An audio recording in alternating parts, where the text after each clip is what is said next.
Bienvenue au Starter du jour pour bien démarrer sa journée. Aujourd'hui, n'oublie pas ceci quand la bénédiction arrivera. Je crois que c'est important de ne pas être amnésique et de se souvenir de ce que Dieu désire pour notre vie. Je me souviens lorsque j'étais jeune étudiant à l'école biblique et que on appelle ça gradué, j'ai fait mon école biblique en Amérique du Nord et donc il y a un discours, il y a toute une cérémonie qui prend place. Je ne sais pas si vous avez déjà vu ça, puis je sais que dans le Starter, il y a des Québécois qui nous regardent, mais quand vous savez, cette jolie toge avec le chapeau là comme ça, carré, avec le petit pompon, et j'avais eu l'honneur d'être choisi pour faire le discours de fin d'année, le discours de la remise des diplômes. Et c'est tout un honneur qui m'avait été fait.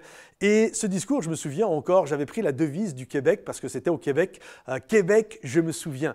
Et là, j'avais fait tout un discours parce que généralement, un discours d'étudiant, ça se passe comme ça. Tu prends un temps pour remercier Dieu et les gens qui étaient autour de toi durant ton année, durant tes années, durant le temps que tu as été à l'école. Et puis ensuite, il y a aussi un temps, comme un temps on va dire prophétique entre guillemets, où tu encourages les gens à rentrer littéralement dans l'héritage que Dieu a pour leur vie. Alors je me souviens, j'avais remercié les profs, j'avais remercié l'école, et puis ensuite j'avais pris 4 étudiants parce que ça venait de partout de la francophonie. Il y avait Jacques Ndong qui était gabonais, il y avait Mathieu Bléry le Suisse, il y avait moi en tant que Français, il y avait Mathieu Briand, également un Québécois. Et donc j'avais fait tout un discours et puis aux 4 coins de la francophonie, des feux allaient littéralement se mettre en place. Puis un jour, on allait se demander, mais d'où vient ce feu? Comment cela a-t-il commencé? Et là, j'avais fini mon discours en disant « Québec, je me souviens ». Bref, ça avait été vraiment un bon moment. Je m'en souviens de ce discours comme si c'était hier.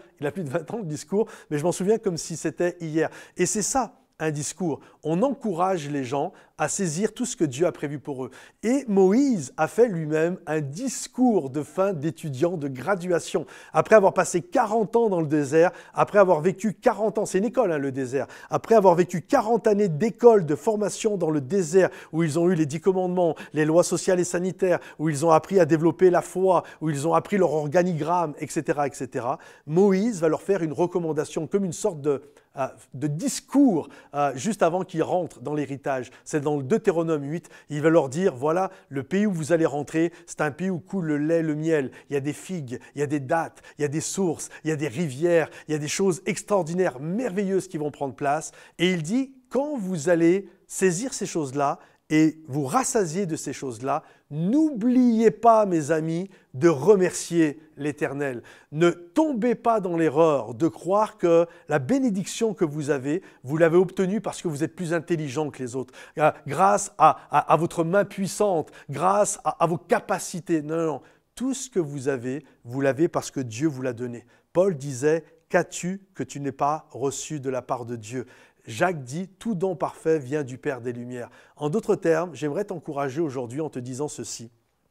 Quand tu vas être béni durant l'année 2024, ne crois pas que c'est parce que tu es plus intelligent que les autres, c'est un pur effet de la grâce de Dieu. Donc quand tu vas être béni et que tu vas avoir l'héritage que Dieu a pour toi, n'oublie pas de te mettre à genoux et de louer et d'adorer Dieu. Remercie l'Éternel de tout ce qu'il va t'accorder afin que ton cœur reste humble, afin que la bénédiction demeure, car Dieu résiste aux orgueilleux. Et plus tu vas être humble, et plus la bénédiction de Dieu va être sur ta vie. N'oublie pas ceci lorsque tu seras béni, mon ami. Que le Seigneur te bénisse, que le Seigneur t'encourage. Pense à liker cette vidéo si elle t'a parlé, à la partager, à la commenter. Et à bientôt. Bye bye.